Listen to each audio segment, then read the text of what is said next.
এই দৃশ্যগুলো দেখে আপনি ভাবতে পারেন এটা হয়তো কোনো যুদ্ধ বিধ্বস্ত এলাকা, কিন্তু না, এটা আমাদেরই জাফলং।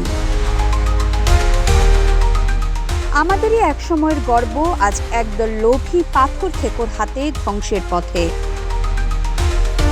ভোলাগঞ্জের মতোই গল্পটা শুরু হয়েছে এখানেও। সাদা পাথর লুটপাট করে মরুভূমি বানানোর পর এবার জাফলং এর দিকে হানা দিয়েছে পাথর খেকোরা।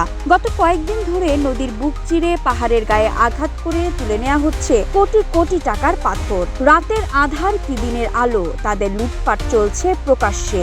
এরই মধ্যে 0 পয়েন্ট এলাকা থেকে বড় বড় পাথর তুলে নিয়ে যাওয়া হয়েছে। ফলে পর্যটন কেন্দ্র হারাচ্ছে আকর্ষণ আর প্রকৃতি হারাচ্ছে প্রাণ। এমন পরিস্থিতিতে ক্ষুব্ধ পর্যটকেরা, আর প্রশাসন বলছে আমরা টহল বাড়িয়েছি। প্রশ্ন হলো, টহল বাড়ালে লুট কেন থামছে না? আর যাদের মদদে এসব হচ্ছে তাদের কেন সামনে আনা হচ্ছে না? আর এত টহল সবকিছুই কেন সব হারিয়ে হচ্ছে? এমন প্রশ্নই ঘুরপাক খাচ্ছে জনমনে। এদিকে সাদা পাথর লুটেরাদের বিরুদ্ধে ব্যবস্থা নিতে রিট দিয়েছে হাইকোর্ট। বলছে সরকারি কেউ জড়িত থাকলে লিগ্যাল অ্যাকশন নেওয়ার অনুরোধ।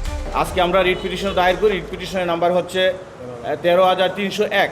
যদি গভর্নমেন্টের কোনো সংস্থার কোনো ব্যর্থতা থেকে থাকে, তারা জড়িত থাকেন, এবং যদি কোনো ব্যক্তি জড়িত থাকেন তাদের বিরুদ্ধে লিগ্যাল অ্যাকশন নেওয়ার জন্য, এবং সেখানে গভর্নমেন্টের কী পরিমাণ ফিনান্সিয়াল এবং পরিবেশগত ক্ষতি হয়েছে সেটার একটা রিপোর্ট দেওয়ার জন্য। এক্সট্রিম মশার কয়েল প্ল্যান্ট ফাইবার দিয়ে তৈরি, ডেঙ্গু, চিকুনগুনিয়া বাহি সহ যে কোনো মশার বিরুদ্ধে দেয় এক্সট্রিম সুরক্ষা।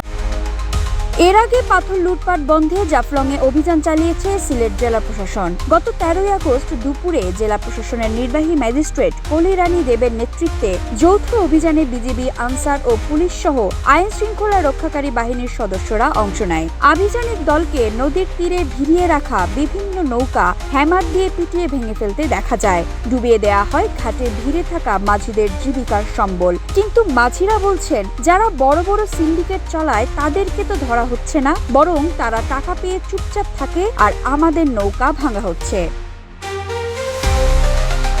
এই অবস্থার পেছনে কারা আছে তা নিয়ে প্রশ্ন তুলছে দুদকও। তাদের মন্তব্য, তথ্য উপাত্ত বলছে এখানে পুলিশ ও প্রশাসনের দায় রয়েছে। 2015 সালে জাফলংকে পরিবেশগত সংকটাপন্ন এলাকা ঘোষণা করা হয়, তবে সেই ঘোষণার বাস্তবায়ন ফলাফল শূন্য।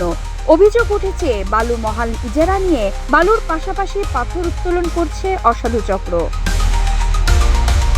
2015 সালের 14 নভেম্বর জাফলংকে পরিবেশগত সংকটাপন্ন এলাকা ঘোষণা করা হয়। 2012 সালে বাংলাদেশ পরিবেশ আইনবিদ সমিতির আবেদনের পরিপ্রেক্ষিতে এর গ্যাজেট প্রকাশ করা হয়। ইসিএ ঘোষণার পর জাফলংয়ে বালু ও পাথর কোয়ারির ইজারা কার্যক্রম বন্ধ ছিল। পাথরের মজুদ পরিমাপের মধ্যে রাখতে উপজেলা প্রশাসনের পক্ষ থেকে প্রতি মাসে সংরক্ষিত এলাকায় পাথর পর্যবেক্ষণ করা হতো। সর্বশেষ 2024 সালের 26 জুলাইয়ে করা পরিমাপ অনুযায়ী জাফলংয়ে পাথর মজুদ ছিল 3,74,00,000 ঘনফুট, আর সেটাই আজ লোভীদের নিশানা।